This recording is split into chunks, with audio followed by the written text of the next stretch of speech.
Bienvenue dans cette nouvelle saison du podcast Mama Libré. Un espace dédié à nos récits de mère, nos épreuves, à notre résilience. Aujourd'hui, nous abordons un sujet profondément humain et sensible, le cancer et la maternité. À travers ce voyage, nous souhaitons non seulement explorer les défis, les émotions qui accompagnent ces épreuves, mais aussi inspirer, vous offrir des clés pour traverser ces moments difficiles. Dans les épisodes qui vont suivre, j'ai l'honneur d'accueillir 2 femmes incroyables. Aline qui fait face au cancer avec un courage admirable et Flo, son soutien indéfectible et lumineux dans cette traversée. Elles sont par ailleurs les autrices du livre Être mère, un équilibre à inventer jour après jour aux éditions Erol. Ensemble, elles partageront leur vécu, leurs forces, leur vulnérabilité pour nourrir votre réflexion, apporter du réconfort et peut-être des pistes pour avancer. Merci d'être avec nous pour cette conversation riche de sincérité, d'émotion et d'espoir. Nous sommes là, avec vous à vos côtés, dans cette traversée. Je m'appelle Aline, j'ai 45 ans, je suis maman de 3 enfants et je me bats pour la vie. Je suis Flo, je suis maman solo de 3 garçons et j'accompagne Aline, ma si précieuse amie, dans sa traversée du cancer. J'aimerais remercier nos partenaires Radio Grand Lac, Sweet Home, la marque de sweat éthique, ainsi que Broken, marque de haute joaillerie cassant les codes.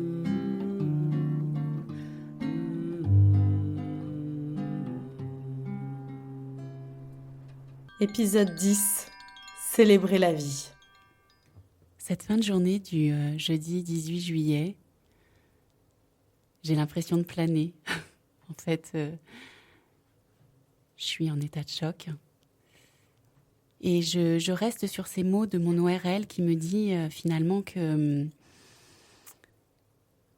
pour le prochain rendez-vous avec l'hématologue, peut-être que pour mon protocole, une simple surveillance pourrait suffire ou peut-être qu'il y aura un protocole de chimio. Donc je repars sur une attente, sur de l'inconnu, sur de l'incertitude. Donc à nouveau, j'essaye de me reconnecter à l'instant présent. J'utilise des outils tels que ce moment où on est parti en tour du monde, où il y avait cette incertitude optimale, cet inconnu optimal, mais qui était synonyme de joie et d'excitation pour essayer de calmer mon circuit du stress qui, je sens, est suractivé. J'arrive à la maison en fin de journée et au pas de ma porte, un magnifique bouquet de fleurs m'attend. Alors tout de suite, j'envoie un message à Flo, je lui dis « Oh là là, mais ça y est !» avec une carte écrite qui m'a beaucoup touchée, où c'est écrit « Tout ton village ressource est autour de toi, les amis, bien sûr. Hein. C'est là pour les bons moments, mais aussi pour les moments plus délicats et tout ton village ressource est là. » Je suis très très touchée, je mets un message à Flo et je lui dis c'est toi qui as orchestré tout ça. Et elle me dit non, c'est Soso. Et quel bonheur d'avoir cette attention qui peut paraître anodine, mais qui est absolument énorme dans un moment extrêmement déstabilisant comme celui-ci. Parce qu'on sent la présence des autres malgré la non-présence physique en fait. Je sais qu'il y a tous ces personnes-là, tous ces gens derrière moi, qui vont me porter au fur et à mesure des étapes. Effectivement, à nouveau, cette capacité d'anticipation qui peut parfois être un petit peu pénible parce qu'on fait plein de plans et on ne sait pas ce qui va se passer. Mais le fait d'avoir demandé à Flo cet enregistrement pour le lendemain a été très précieux. En cette fin de journée, je me suis vraiment demandé, ok, dans ma panoplie anti-turbulence, parce que je sens que mon stress est très très très activé, mon circuit du stress. Dans cette panoplie anti-turbulence, quels sont mes besoins? De quels outils de premier secours ai-je besoin pour traverser demain qui risque d'être encore plus confrontant qu'aujourd'hui? Donc j'ai demandé à Flo cet enregistrement. Je ne sais pas encore quelle chanson elle va me chanter, c'est la petite surprise. Et puis j'envoie aussi un message à ma sœur pour qu'elle m'enregistre une méditation, une visualisation qui va vraiment m'ancrer dans mon corps. Et je reçois ça et je sais que c'est là pour demain. Et effectivement, le vendredi matin, quand je me réveille, Ah bah c'est extraordinaire. Hein. J'ai pas beaucoup bu la veille, petite coupe de champagne. J'ai l'impression d'avoir une énorme gueule de bois. Là, le réveil est douloureux. Là, je me rends compte. Je commence à sortir de cet état de choc et je commence à réaliser un tout petit peu ce que l'ORL a dit la veille. Donc, immédiatement, je mets mes écouteurs. J'écoute la chanson de Flo qui est Ira Congo. Alors, cette chanson, en plus, dès les premières notes, toujours, elle a toujours l'art de toucher mon cœur, plus. Donc, les larmes coulent et c'est OK, je laisse couler. Et j'ai cette présence très sécure avec moi, de cœur à cœur, dans mes oreilles. C'est extraordinaire, cette présence, alors qu'on n'est pas ensemble, mais c'est comme si elle était à côté de moi. C'est comme si elle me touchait ma main, c'est comme si elle était là, juste à côté, qu'elle me donnait toute cette sécurité. Donc j'essaye vraiment d'introjecter à l'intérieur de moi cette sécurité pour qu'elle vienne et que je la développe au fur et à mesure des semaines, au fur et à mesure des mois, moi avec moi-même, en ayant mes propres ressources. J'écoute aussi la visualisation de ma sœur. Ça me fait beaucoup de bien d'entendre ses voix, en fait, que je connais très très bien et qui connaissent mon intime. Donc ça a été des outils très importants ce jour-là. Et puis, en fin de journée, parce que mon mari a fait un travail extraordinaire, donc hier après-midi, l'ORL me prescrit un PET scan et dès le vendredi 15h, ça pareil, on a toujours des délais incroyables pour ces examens. Dès le vendredi après-midi, j'ai un rendez-vous pour un PET scan. Et là, il faut être à jeun de 6h. Donc, mon seul objectif de la journée, c'est manger. J'avais juste 2-3 heures pour manger. Et après, j'étais à jeun. Je repartais sur une journée à jeun, en fait. Donc, c'était mon objectif de journée. Flo me rappelle cet outil du pas à pas, une chose à la fois. Et là, ça vient vraiment entrer en résonance avec la culture polynésienne que j'ai retrouvée avec tant de joie pendant notre tour du monde. Hier n'existe pas, demain n'existe pas. Seul aujourd'hui existe pour eux. Et pour moi qui ai un mental assez présent, c'est vrai que c'est un outil très précieux de me dire non, une chose à la fois. Aujourd'hui, l'objectif, c'est d'avoir ce PET scan. Évidemment, mon cœur de mère est très confiant. Enfin non, mon cœur de femme, pardon. Mon cœur de femme, suite à cette annonce, a une immense confiance en la vie. Immense. Ce cœur de femme, il sait que je vais guérir, il sait que je vais traverser. Il sait que j'ai les ressources. En revanche, mon cœur de mère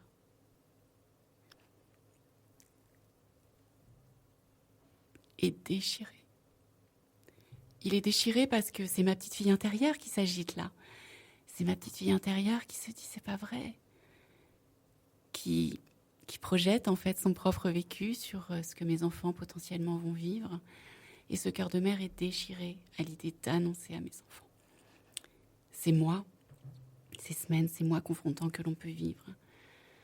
Donc là, à nouveau, je repars des citations de notre livre, de Sénèque, que la vie, ce n'est pas d'apprendre à laisser passer l'orage, mais c'est vraiment d'apprendre à danser sous la pluie.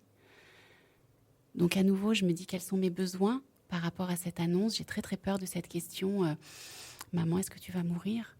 Et aujourd'hui, sans ce vendredi, je n'ai absolument aucune idée de comment répondre à cette question. Donc déjà, petit 1, c'est arriver à faire ce PET scan. Et petit 2, me dire, ok, quelles sont mes ressources dont j'ai besoin pour me préparer à l'annonce pour mes enfants qui va se faire la semaine prochaine. Je vois l'hématologue le mardi 23, ça je sais, et nos enfants rentrent le lundi soir. Donc je prends contact avec l'une de mes superviseuses, Karine, qui est spécialiste de l'attachement, et elle me donne un rendez-vous dès le lendemain, le samedi, pour qu'on puisse préparer la session d'annonce avec les enfants de la semaine prochaine. C'est une ressource très très importante pour moi. Je contacte aussi la pédiatre de mes enfants, qui les connaissent très très bien depuis des années, qui va à nouveau lundi, elle me dit ok, on s'appelle, bien sûr. Je vais partager mon expérience et mon point de vue pour que je puisse vraiment me faire mon idée en fait et que je puisse savoir comment leur annoncer. Et même si aujourd'hui je n'ai aucune idée de comment leur annoncer, je sais qu'avec les jours qui arrivent, je vais trouver les ressources en moi. J'ai cette confiance. Et là, à nouveau, je reviens dans mon adulte et je me reconnecte à cette confiance. Évidemment, Flo m'a dit, bien sûr, je suis là si tu as besoin d'en parler. Alors Flo, elle est déjà énormément là. Donc j'ai aussi besoin je veux prendre soin d'elle et de tous ces espaces aussi où je peux trouver des ressources en dehors d'elle. C'est très important pour qu'elle puisse être là sur certaines choses, mais qu'il y ait tout ce filage qui soit mis à contribution et que chacun soit à sa juste place. Qu'il n'y en ait pas qui soient plus présents que d'autres, par exemple, et faire attention aussi à leur réservoir d'énergie et d'adaptation, parce que je sais que le chemin va être long. Je l'ai appris ça quand j'étais toute petite. Et puis j'ai beaucoup de chance parce que ce week-end-là, on a des très bons amis de Paris qui sont là, et lui a traversé un lymphome il y a quelques années. On est très proches, donc on en parle très très ouvertement. Alors lui, c'était un lymphome indolent. Alors moi, tous ces mots, indolent, agressif, etc., jusqu'au mardi, je ne les connais pas trop. Mais c'est très chouette parce qu'il me partage son expérience d'homme en plus. Donc je trouve ça très, très intéressant dans ce partage de complémentarité entre hommes et femmes, comment il l'a vécu, ce qu'il a mis en place, comment il a pu gérer son stress aussi par rapport aux différents événements du protocole.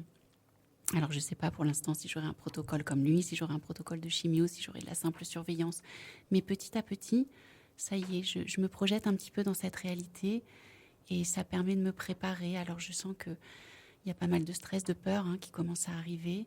Donc, je veux en savoir, mais sans trop en savoir non plus. Donc, c'est intéressant de sentir quels sont les besoins de chacun. Voilà, moi, j'ai besoin d'y aller petit à petit, pas après pas. Évidemment, on passe le week-end sur l'eau parce que j'ai besoin d'être très très très connectée à l'élément eau. On a beaucoup de chance, c'est fin juillet, donc il fait vraiment un temps merveilleux qui permet d'être beaucoup dans l'eau et connecté à la chaleur. Donc ça m'aide énormément. Et puis je commence aussi à retrouver un petit peu d'humour. En ce vendredi en fin de journée, il y a donc le PET scan qui se fait. Alors là, c'est pareil en fait. C'est assez stressant parce qu'en fait, on attend le résultat, on attend ce médecin qui arrive, on attend la porte qui s'ouvre. C'est pas qu'on entend et j'accroche mon regard dans le regard du médecin, et enfin de la personne qui lit le PET scan. Et là, pendant quelques secondes, on se dit, il peut tout nous annoncer. Et puis, voilà, il m'annonce qu'il n'y a pas de métastase, que la tumeur est très localisée. Donc on prend les bonnes nouvelles, toujours. J'essaye vraiment de me raccrocher à tout ce qu'il y a de bon. Donc il n'y a pas de métastase. Je sors du PET scan et j'envoie un petit message à Flo. Et je lui dis, super, écoute, la tumeur est localisée, il n'y a pas de métastase. Alors je lui dis, tu vas me dire, je ne sais pas ce que c'est qu'une métastase. Et elle me dit, mais si, je me suis renseignée, tu vois. Voilà, on repart un petit peu dans mettre de l'humour dans des choses. Ça aussi, c'est un bel outil, en fait. Quand on vit quelque chose de difficile, en tout cas, moi, c'est un de mes outils. Quand on vit quelque chose de difficile, comment on peut aussi en rire, parce que ça apporte beaucoup de bon de remettre de l'humour. Et moi, je me suis renseignée parce que vraiment, j'ai une maman, la chance extraordinaire d'avoir une maman médecin homéopathe qui va vraiment me dire les choses, qui va pas me cacher, si elle sait pas, elle va aller se renseigner et elle saura où se renseigner. Et moi, j'ai pas du tout envie de regarder sur Internet quoi que ce soit par rapport à tout ça parce que j'ai trop peur de ce que je pourrais voir. Et donc, j'utilise l'immense complicité que j'ai avec ma maman pour pouvoir déposer aussi et qu'elle accueille ma difficulté et qu'elle se renseigne et qu'elle me renseigne du coup par la même occasion. Et c'est vrai qu'à partir de ce moment-là, quand ils m'ont annoncé le fait que c'était un cancer du système lymphatique, mais je n'en sais pas plus, très souvent, quand on entend ces parcours, on dit beaucoup se battre contre le cancer. Et tout de suite, c'est ce que je partage avec Flo. Je lui dis, tu vois, moi je sens à l'intérieur de moi que ces mots-là, ça ne résonne pas parce que le cancer, c'est vraiment quelque chose que nos cellules créent. C'est pas un virus que l'on attrape, c'est pas forcément une infection que l'on développe. C'est simplement des cellules qui mutent et qui se transforment en cellules cancéreuses. Elles font partie de moi. Et tout de suite, je me suis dit, je vais pas m'auto-combattre. ce qui était important, c'était vraiment d'être dans cette dynamique, non pas de combattre le cancer, mais de combattre pour la vie, pour vivre. Et ça, c'est un regard qui m'a énormément aidée dans mon cheminement, parce que ça m'a apporté beaucoup de lumière, beaucoup d'espoir, beaucoup de positif. Et ça, c'est quelque chose tout de suite que j'ai senti. Et puis, très vite, j'ai aussi senti que si c'était là, c'est que c'était une expérience nécessaire sur mon chemin de vie. Alors, dans ma vie, j'ai lutté pour plein de choses. C'est vraiment incroyable. Pour plein de choses. Moi qui adore le chaud, de vivre dans le froid, etc. J'ai été en lutte de nombreuses années contre plein de choses dans ma vie. Et là, pour la première fois, ou l'une des premières fois, je me suis dit, ok, on m'annonce quelque chose de très déroutant, très confrontant. Et j'ai été très vite dans l'acceptation. De me dire, ok, il y a un cadeau dans cette expérience. Elle n'est pas là par hasard. Elle est nécessaire pour que je grandisse, pour que j'évolue, pour que mon âme évolue. Et ça aussi, ce regard-là, cette perspective m'a beaucoup, beaucoup aidée pour les semaines et les mois à venir. Et puis, avant ce rendez-vous avec l'hématologue, alors en plus le lundi, j'avais une mammo qui était prévue. Donc je vois l'hématologue le mardi, et le lundi, j'ai une mammo. Donc là, je repars dans un stress en me disant « Waouh, qu'est-ce qu'on va m'annoncer ?» Donc ça, c'est le début d'un chemin qui va durer très longtemps, où on est dans un système médical permanent, c'est-à-dire que toutes mes journées sont rodées par des analyses. Et je sais que je vais devoir apprendre à vivre avec ce stress permanent d'analyse et de savoir quelles vont être, d'être un petit peu attachée aux résultats. Bon, j'ai beaucoup de chance, la mammographie se passe bien. Et puis là, on est la veille du rendez-vous avec l'hématologue. J'avoue que je commence à avoir peur de ce qu'il va m'annoncer, avoir peur qu'il m'annonce un protocole de chimio. Je commence à me projeter, je me raccroche à nouveau à l'outil, à ce délice de l'humour. J'envoie des petits messages à Flo et je lui dis, mais en fait, Flo, tu sais, ça fait un moment que j'ai envie de me laisser pousser les cheveux et j'arrive pas à chaque fois. Dès qu'ils arrivent aux épaules, je fais tout recouper parce que j'ai pas la patience pour les laisser pousser. Donc je lui dis, mais c'est génial en fait. Peut-être que ça va être l'occasion d'essayer des perruques longues, brunes, avec des cheveux bouclés. Parce que c'est mon rêve d'avoir des cheveux bouclés longs. Donc je lui dis, mais en fait, Flo, mais ils ont intérêt à m'annoncer que je vais être en chimio demain, que je vais avoir un protocole de chimio. Et on reste avec ça, en attendant d'avoir le rendez-vous avec l'hématologue.